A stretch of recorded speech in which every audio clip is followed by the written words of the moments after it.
here's an old friend, Jay Stanford. Now, Jay, you wear so many hats. You're the director of the environment, waste management, climate change, infrastructure services. I'm taking this all off the top of my head, but that's a lot of hats to wear. And you've been at the city for how many years? Geez, Glen, you're dating me now, but yeah, it's just past 27 years now. So That's right. And interestingly, starting, as we air this next week, there's going to be the Curb Hunger Food Drive, which is also going to be in its 27th year, right? And so basically, you came in at the city just at the time that this drive was getting started. I remember those early days, Jay. We would meet with you. We were just getting to know you. We would meet with you and your team. And you came on with this really interesting idea about blue boxes. Can you just go over that a bit with us? yeah, no, that it goes back such a long time. Great memories, though. When you think of it, the recycling program has always been very popular in London. In fact, it's popular everywhere. Yeah. But a group of us sat down and said, "Hey, can we capitalize on that enthusiasm for recycling in London? And is there a way to sort of capture that enthusiasm and have people, you know, donate non-perishable food products, but through the recycling system and not inside the blue box. But what we decided was, could you put them beside the blue Yeah. box? Yeah. And so, yeah, going back to that first year, I still chuckle because some say, where did this come from? And when we do our drive, we get a chance to reminisce on that, and it's really important. But it just took a couple interested parties to say, let's do something different, something that might be more convenient to Londoners to participate. And you and Jane and others at the food bank have been doing food drives for a long time. If we could do a new twist, it might be another way of capturing some more people. Yeah. And out of the gate, I think it had that unique aspect and remained unchanged for a number of years. And it was unique in Canada. Others absorbed that idea and built it into their own systems. But I also remember that very first meeting we had when you said, Glenn, Jane, when would be the best time for us to have this drive? Do you remember that? And so we talked about how we only had like three food drives at that time all those years ago. So we talked about how sparse things would often get during the summer. We didn't have food drives during the summer. People went away and didn't donate as much, but the demand on us stayed the same.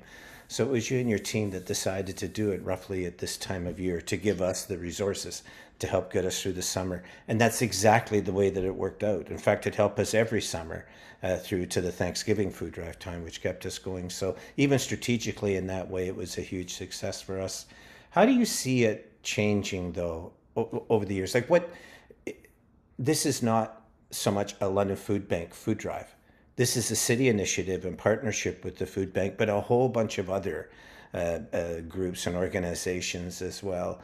How do you see it evolving as it has evolved over the course of the last almost 3 decades? What's your view of Yeah. that? Well, it's always had that environmental angle because we started with the recycling community. So we always knew there that there was that aspect that the folks in the environment community, that they volunteer a lot, they care about the community. So it was really interesting because that's what you're looking for as well when you're involved with the food bank. You're dealing with volunteers. It's driven by volunteers, as is the environmental movement.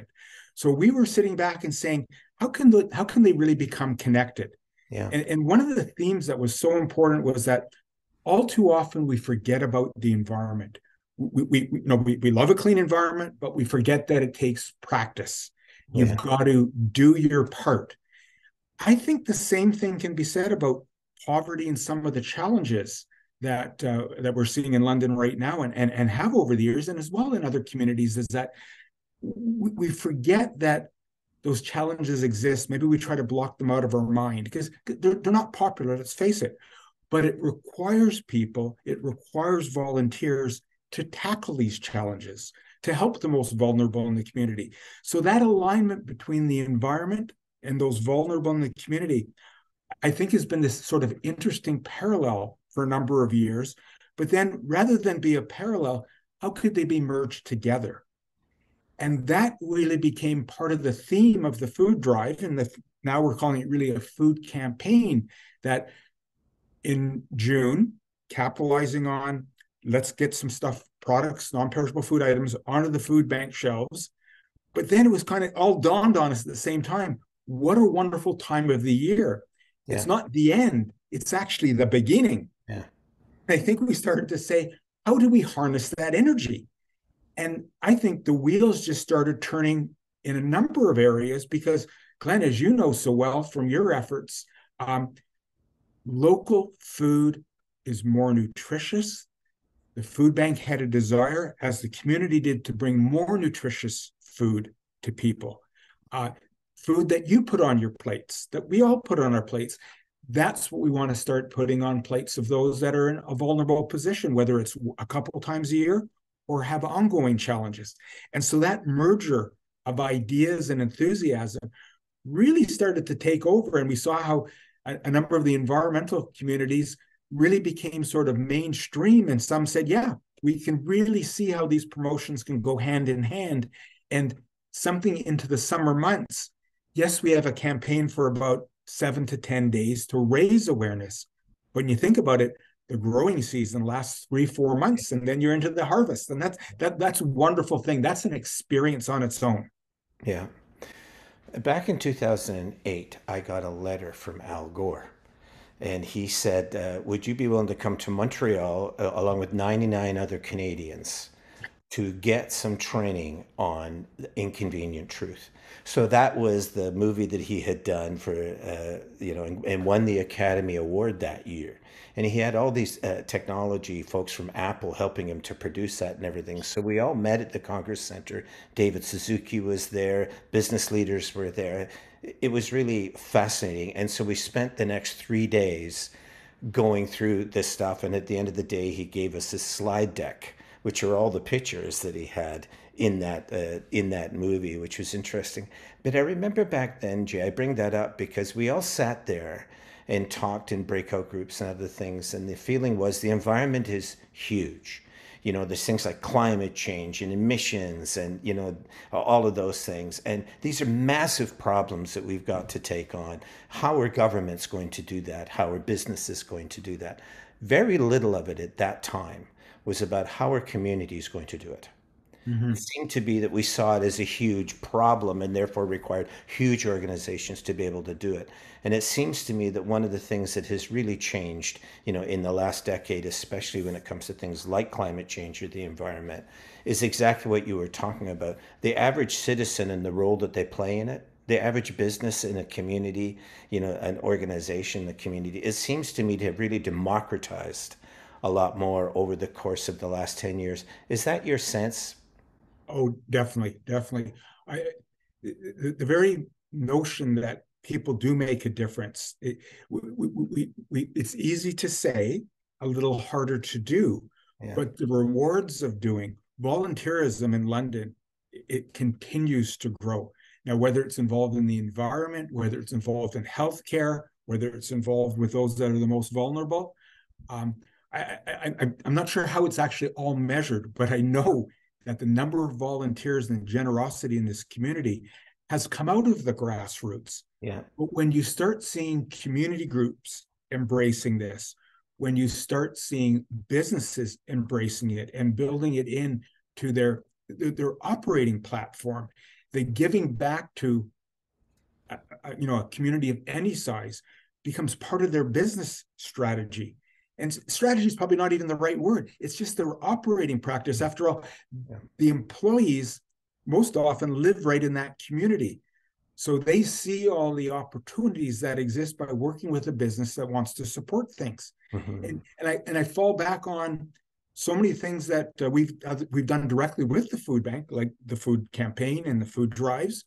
But then you move into other areas like London Clean and Green. It's also a partnership Yeah. that continues to grow and embrace others. And whether you're directly involved or indirectly involved, the growth of that has been enormous because I think that notion of collaboration and aligning resources and people and ideas wherever possible just strengthens a local community. And when I say a local community, we are a local community. We're made up of communities in London. There's 440,000 of us.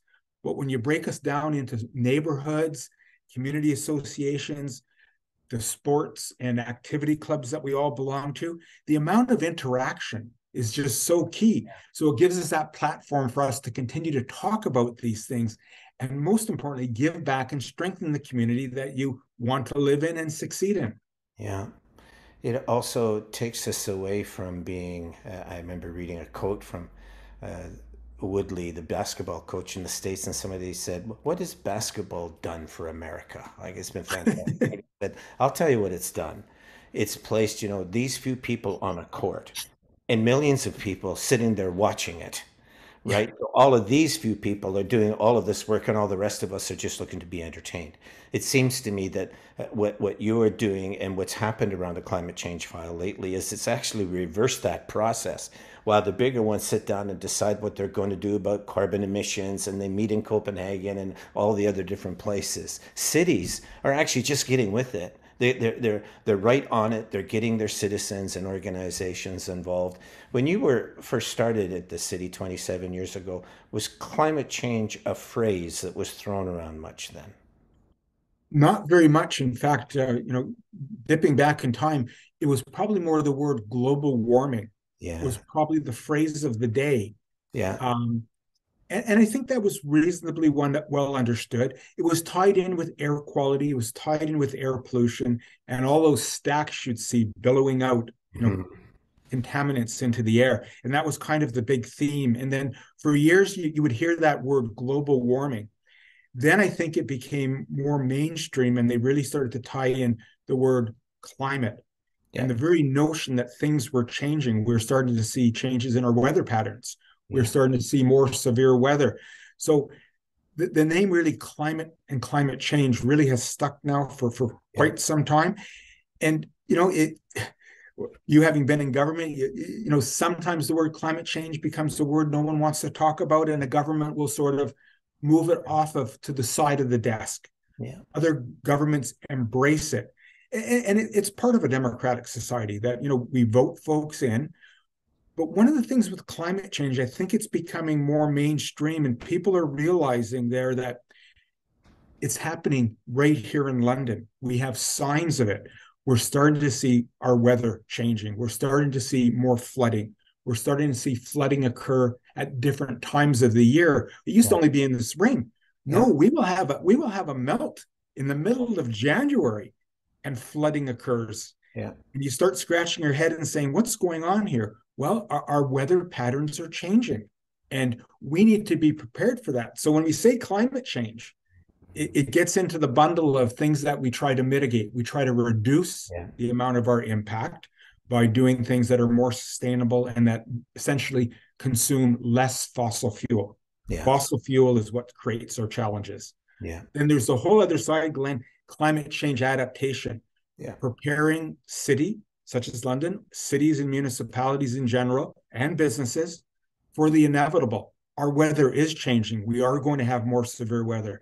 But yeah, now you look at the people within a city. Some are very capable of adapting to change. Some are much more vulnerable.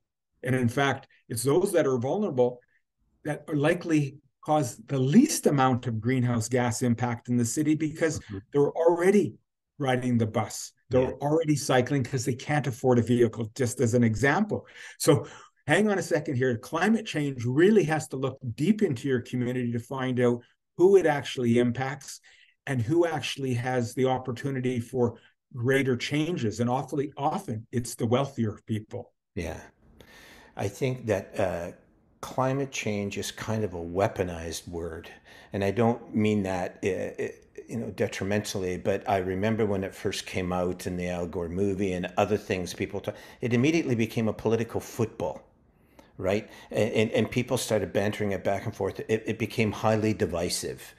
But I think that that's changed over the years. We're starting to understand it better. But the things that aren't divisive are terms like local food, Mm-hmm. greenhouses, gardens, right? Gardeners. Those kind of things, it seems to me, are non-threatening kind of terms that can be used about how people can get involved in the climate change effort to improve things that don't necessarily bring in all of these other things that cause people to separate or grow apart. I think, I hardly ever hear a criticism of the food bank warehouse, for instance.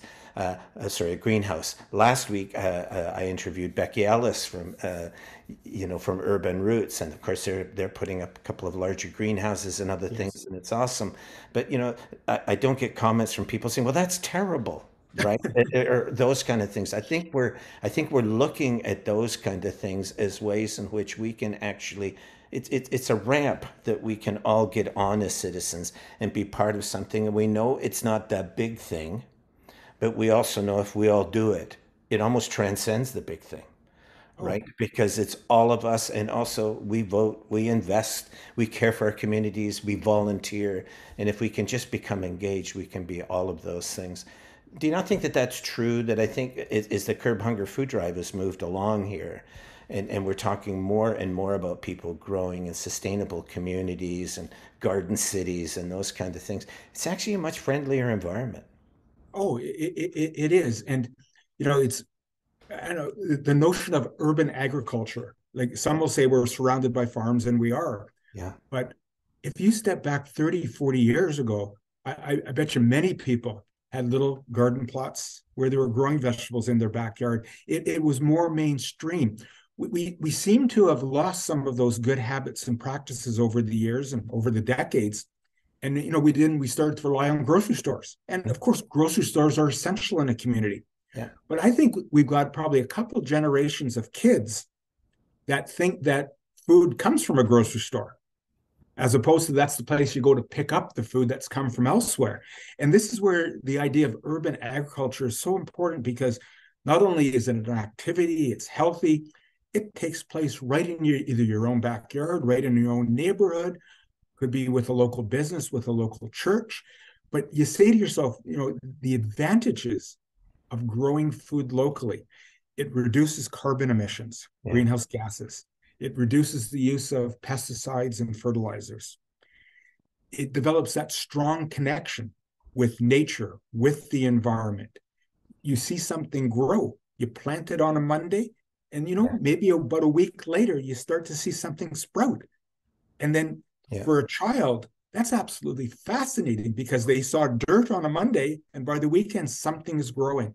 yeah. So the learning opportunities are just enormous. So you package all that together, and then you realize I'm also doing a climate action. So Mhm. this is the thing here. When we talk about climate change, it's not necessarily these major changes and shifts. Yeah, It's getting back to some of the basics yeah. and the enjoyable moments. Yeah. And there's some things we have to adapt to. You're quite right. Like I think of one of the great initiatives that the food bank has done in our 37 years has been community refresh. So that was something we did in dialogue with you, and we were talking about landfills and how full they were getting with food, surplus foods from grocery stores and other things. And we sat down and we talked about it. And then we partnered together, you folks and us, and we met with the grocery stores, if you remember. And those managers were eager to work within their community. They weren't wild about the surplus or the waste either. So what we had to do was generate a way in which that food could get to the food bank and be given out to agencies and marginalized individuals.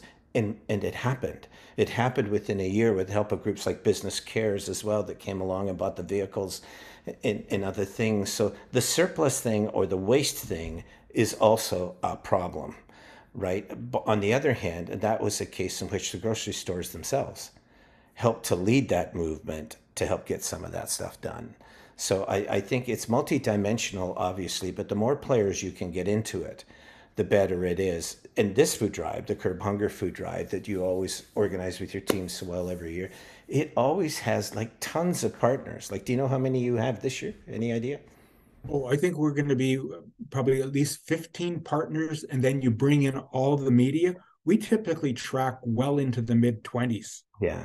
And So then when you look at folks like Wayne Dunn and lending the logo of the Business Cares, yeah, now we know that they run a mega food drive program every December. And it's unbelievable the reach and then and the enthusiasm and the business involvement. So just to basically capture and be associated with a proud name like Business Cares Yeah. just helps to bolster our foundation here. So, when you think of number of members, it's almost some days, Glenn, it's kind of like who is not involved, Mhm. right? It's another way of looking at it too, right? So no, we got a lot of proud partners, and a lot of the partners are coming now, as I've always said, out of the green side of it. This year, coming on board will be a group called the Patch. They're very involved in local urban agriculture, as well as teaching people how easy it is to be involved. Yeah. We also have coming on board the Western Fair District and the whole area called the Grove, Yeah. which is all about um, simple agriculture and very complex and looking to the future. So these are two entities that said, geez, I really want to be involved because it really fits in nicely with the whole notion of urban agriculture. And if you look at Western Fair, its roots are in the agricultural area. Yeah. And to date, they still are this urban agricultural center in the middle of a city, Yeah. surrounded by paved parking lots. But when you peel away what's going on there, it is fascinating, and it's a growth area. And groups like the Patchwork out of there, Urban Roots, from time to time gets involved with growing chefs. Yeah. Food Bank, has a role in all of that too. So it's that way, once again, of knitting a community together. But I do want to chat a little more when you're ready about that community refresh program. Yeah. Let's do it now. Oh, hey, because you're right. There was that movement on food waste because food waste is shocking. Food waste, if you just look at the average household, about 35% of a garbage bag is food waste by weight. Mhm. And that's people on average putting too much on their plate, scraping away what they don't eat. Unfortunately, that occurs. Cooking too much and then not properly storing it in a fridge. Uh, Poor meal planning. You go to a store and you don't realize something's already in your fridge and you went and bought two more. So what do you do when you come back? You discard the one that you think is gone, before a best before date. So that those practices, we've got to change those. And in the city here, a big part of our program will be food waste avoidance as we head towards a green bin program. But remember, a green bin program takes away your avoidable food waste. So first, let's tackle food waste. But when it comes to what you mentioned on the grocery stores, so important what they got started back in 2017. Yeah. The food bank very in tight with the grocery stores for all the food drives, and these are very gracious store managers doing their part day in, day out, but then going the next step because they also saw what a waste of food going to landfill. And they said to themselves, there's got to be a better way of doing this. So a network's established. Yeah. And I'm absolutely amazed what has occurred over the years, because in the first 2 years, about 20 tons of food was being rescued. Yeah. When I say rescued, out the back door from the grocery stores and no Never. longer into Yeah. the bin, into a truck Yeah. and being rescued and brought back over to the food bank. Yeah. Pretty amazing because now, we're at 10 tons 4 years ago. It's now tracking at 20 tons Yeah. per year, Yeah. per month. Yeah. So you multiply that.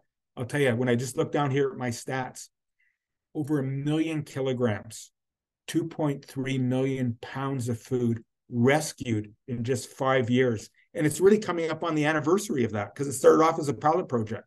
Yeah. That on its own puts food on people's plates, nutritious food on people's plates, keeps stuff out of the landfill. But Glenn, as we talked about our climate change, the food distribution system and everything about food is responsible for a third of the greenhouse gases worldwide. This is why we must all pay attention to food. We must consume the right amount. We can't waste any food. And we've got to find angles to make sure where if we have too much, there's ways to move it on to someone else that can use it. So the food and the climate change, the climate emergency go hand in hand. And refresh, community refresh, is just being a real key piece where we've been able to talk about that and highlight it as real action that produces results right here in London. Yeah, and we should talk about this more, Jay, because it's actually an evolution of the human mind towards this. Jane and I have built two large composters in our backyard, right? But it makes it easier actually to waste. Because that's there, you can, you order too much food, or you bring home too much food from the grocery store, and you don't want it to go to the landfill. So you have the composter, and you can use the compost afterwards. But it's like we're still not even having green bins. I presume is the same problem. The fact that you've made it easier for people to get rid of their excess food that way is a wonderful thing, and it needs to be done. But really, it's all that excess food that we bring in and that we don't eat or get out there, whatever, actually ends up being very harmful to the environment. So it's one thing to be able to divert, it's another thing to be able to trim ourselves down and become more sustainable. And I would presume that this food drive, one of the advantages of it, is that it allows all of us, all the different associations, organizations, and others to begin to talk about this. So now that we are doing that, hopefully we'll learn, as I'm trying to learn better and better, and as you know better than I do, that food waste is a real problem, but we have something to do with that too. It's not just the big companies. We have something to do as citizens, and I think this food drive helps with that. We want people to do their part at grocery stores and leave non-perishable food items right there in the bin. But if that's not what they really want to do, this growing something in your own garden, participating in a community garden, participating with an adopt a plot over at the London Food Bank, those type of programs all exist. And it's that growing nature and getting back to nature that's also part of our food campaign. And then the other one too, Glenn, is we know financial donations go a long way because that gives the food bank flexibility. And it's interesting, like you serve customers, you serve people in need, but we have to meet their needs. And this is where you find that right balance to deliver the most nutritious packages to people to help them to get along here in London and eventually elevate themselves and move away from dependence on the food bank, which is what we all want. Absolutely. And that's the key part. And that's why, so in our case here, this food drive for, the 7 to 10 days, the food campaign over the summer months really has those building blocks to keep a conversation going. And I believe all our partners get involved and they say to themselves, I'm part of that network. And that's the network here at the city. With one thing that we can really do well, it's to help to connect the dots, to help with the collaborations, and to align different people. And the drive itself goes from, is it June 7th to 17th? Is that correct? That's right. We're starting on Wednesday, June 7th, and then we go through full weekend and then right through to the following Saturday, which will be June 17th. Right. And it is about growing, doing whatever you can to try to assist in growing stuff. And then we will help all the different groups and agencies and others will help get it out to others. Also, many folks are taking it themselves to community resource centers and other things to help families that are coming in for assistance. But it's just more getting us into that frame of mind that what we grow, it doesn't just do good as far as the environment goes, but it also helps us as a community to take care of others that are marginalized. But it also gets us back to what we used to do 100 years ago as a civilization, which was connect ourselves to the land. Well, that's right. And let's face it, we all have a right to clean water. Yeah. We all have a right to good, nutritious food.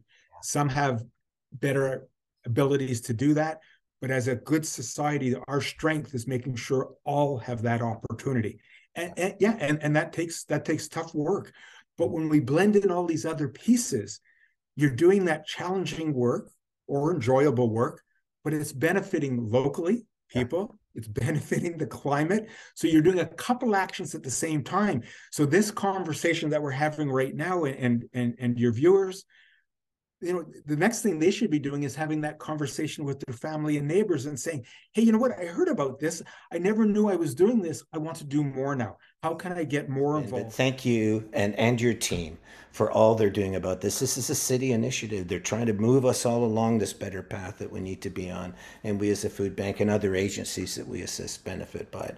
My pleasure, and work with a great team here. And thanks for the opportunity to be on your show here, Glenn. Awesome.